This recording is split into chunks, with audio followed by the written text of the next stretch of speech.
What's up, guys? It's your boy JD Ways.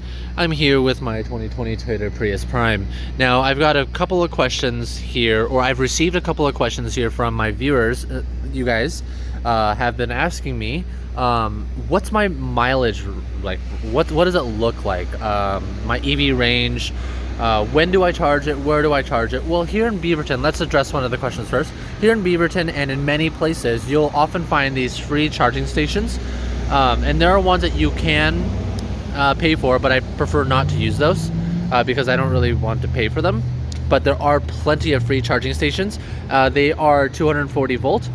And I am, as you can see, I am charging my car right now. The green light means it's charging. And I have about 2 hours left to charge, or until the battery is full. So that's how I charge it. But also at night, I do charge it at home. I do plug it in at home, and right before I go to sleep, so I get a full battery charge before I go to work. And I only work 2 miles away from home, so I oftentimes just drive on EV, and my miles per gallon is right around, I want to say 100, anywhere from 90 to 100 miles to a gallon, and that is accurate. The last time I had filled up was about a month and a half ago. Not this time, but a previous time before. I have to fill up now, but it was 1,100 miles that I drove on a single tank of gas, and that cost me about $20 to fill up. Now, I don't ever recommend anyone doing what I did. I just wanted to see how far I could go on one single tank of gas. The reason why is because gasoline does have a shelf life. So if you're gonna try and do that, I recommend filling your gas tank to half full.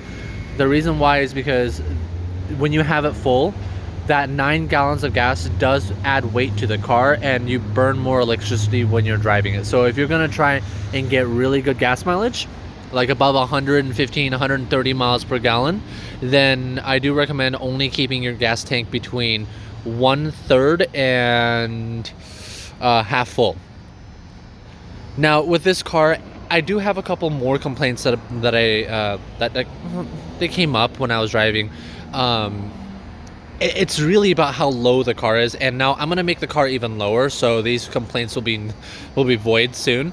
But when I'm pulling out of many parking spaces, like, the car is so low. If you look at it here, it's really low, and when you're sitting in the car, the hood just almost seems to want to just like dive down immediately. So you get this sense that the car is much lower than it actually is, and it's kind of scary because there are some speed bumps that I drive past, and I'm like, oh my god, am I gonna make it? And people behind me honk at me, and I'm like, no, I'm sorry, like, I'm not trying to be an asshole. I just don't know if I'm gonna bottom out in my stock height Prius. And most of the time, or every single time I get past it, and I don't scrape or anything. But that's the only real complaint that I can think of about this car.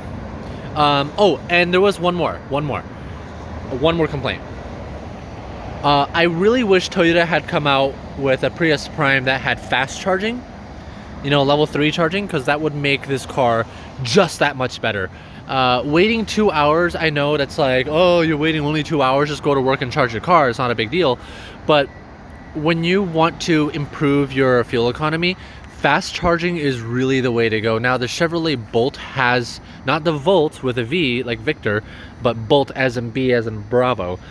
The Chevrolet Bolt has fast charging, and that makes life a lot easier for many people, I'm sure. But the level 2 charging, although is great, but it's just not.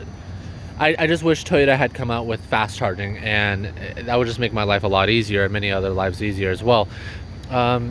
The other complaint that I had about this car was the previous tires that were on the car, the OE spec tires. They were Toyo, and I get why they put them on. It's all for, fuel economy. It was lightweight, low rolling resistance, but my god, I went through those tires in 25,000 miles, probably less than that, because I don't remember having these tires on for very long.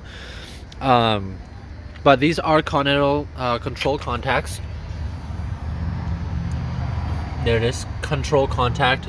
These are Tour All Seasons Plus at the 195/65 R15s. These tires are amazing. They grip well, and I don't have any complaints about them. But that's the only other thing that I've done to the car, other than just, you know, routine maintenance.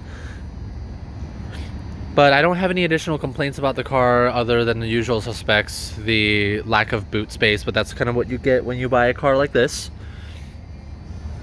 But yeah, if you guys have any questions about the EV charging, oh, excuse me, I actually had one more thing to talk about.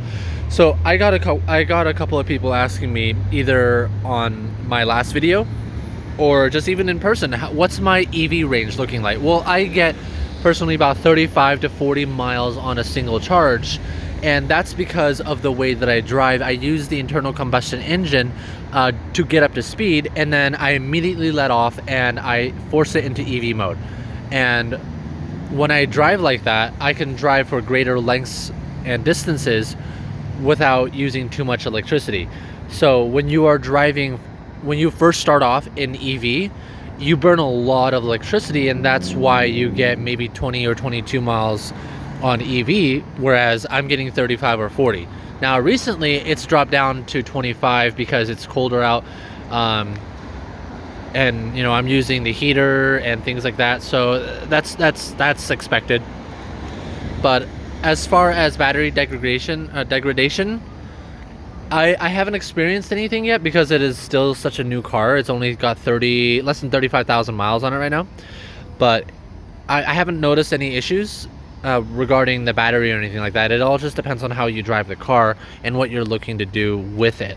If you are driving the car just as you would a normal hybrid, then you're not going to see the benefits of having a Prius Prime or a plug-in hybrid. But if you are using the hybrid and the plug-in hybrid portions of the car like the way it's intended to be used, if you're using the car the way it's intended to be used, then you will see significant fuel economy gains.